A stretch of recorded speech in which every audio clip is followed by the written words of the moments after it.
Kenapa kemudian di pihak sebelah bicara anti asing, tapi ketika Freeport diambil alih malah marah-marah?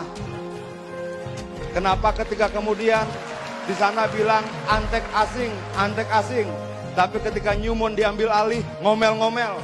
Artinya kita harus konsisten dengan kata-kata kita.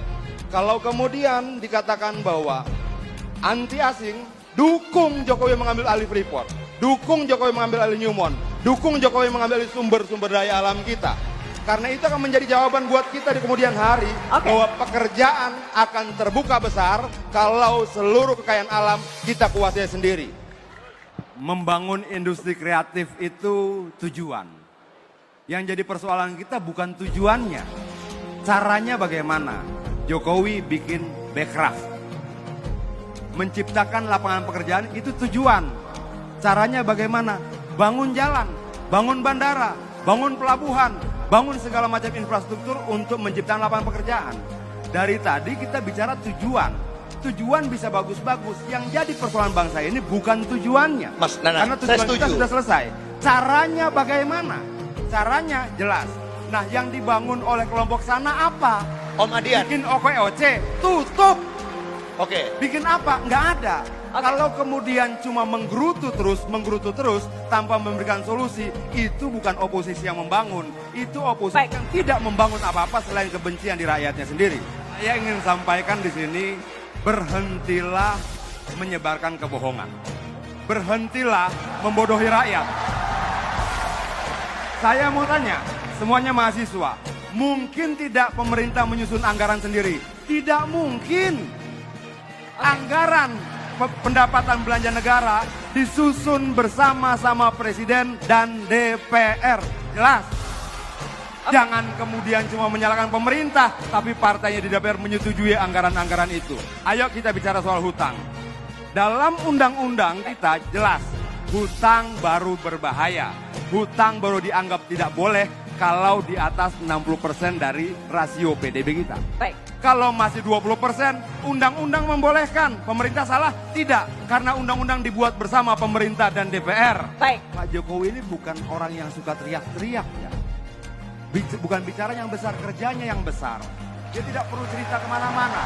Tiba-tiba ada lapangan pekerjaan. Dia tidak perlu cerita apa-apa, tiba-tiba ada jalan, pabrik, dan sebagainya. Yang kurang dari pernyataannya adalah menjelaskan kenapa Indonesia harus make great again. Sadar tidak kita bahwa ketika mertuanya dia berkuasa, 30 juta tanah diberikan pada perusahaan-perusahaan asing. Sadar nggak itu? Ada sekian banyak kontrak karya mendapatkan 30 juta hektar tanah di Indonesia. Lalu sekarang menantunya menggerutu. Menggerutu pada siapa? Pada keputusan dengan kebijakan mertuanya sendiri. Lalu Jokowi disalahkan. Nggak boleh. Jokowi cuma menerima akibat dari keputusan-keputusan masa lalu. Baik. Kita mau bicara apa lagi? Satu persatu kita buka. Baik. Apa? Hutang luar negeri. Apa? Kebijakan hak atas tanah, pelanggaran HAM, penculikan aktivis dan sebagainya. Bukan Jokowi pelakunya. Saya pernah dengar langsung pidatonya, panjang lebar, dan dia bilang begini. Kenapa di Indonesia yang punya banyak kebun kopi tidak ada jurusan kopi? Ini jawaban terhadap lapangan pekerjaan. Kenapa teknologi seperti sekarang tapi tidak ada jurusan wifi, internet, dan sebagainya yang terkait dengan teknologi sosial media? Bahkan terakhir dia bilang, kenapa tidak ada jurusan gamer? Nah, itu yang sebentar. Artinya bahwa kalau kita bicara pendidikan, kita bicara ilmu pengetahuan, kita bicara lapangan pekerjaan, kita tidak bisa bicara masa lalu. Kehidupan manusia itu dinamis. Pendidikan, pengetahuan, perkembangan teknologi itu maju. Tidak bisa kita pakai pola-pola lama yang seperti selalu di mereka. Kalau perlu buat jurusan gamer, kalau perlu buat jurusan kopi, buat jurusan tempe, buat jurusan segala macam. Semakin banyak jurusan, semakin berkembang ilmu pengetahuan, semakin besar lapangan pekerjaan. Ya, pilih. Kami tidak akan melakukan hoax dan kami berkomitmen untuk itu. Pilih Prabowo Sandi. Ya, tempe setipis ATM itu hoax. Nasi ayam lebih mahal di Jakarta daripada Singapura itu hoax. Orang operasi plastik dibilang dianiaya itu hoax. Dan calon presiden mereka melakukan konferensi pers untuk berita-berita hoax itu. Bagaimana mungkin kita bisa menuntut komitmen sementara mereka sudah melakukan hoax itu sendiri di media massa secara terbuka? Baik. Menurut saya, kalau kita mau memberantas hoax, kita harus secara jujur berani katakan siapa yang kemudian mengelola hoax. Dan itu ada surveinya. Silakan kawan-kawan cari sendiri. Baik, itu tadi sudah ditanggapi. Jokowi hanya melaksanakan. Keputusan pertemuan sudah dibuat zaman pemerintahan SBY. Oke. Berhenti berbohong, berhenti berbohong. Tahun berhenti 2015. Baik. Berhenti berbohong. Dengan ini. Berhenti Nah, berbohong. dengan ini. Sampaikan kebenaran pada mahasiswa, Iya, saya bukan kebohongan. Saya sampaikan. Anda cerita hal yang Dengerin. palsu. Baik.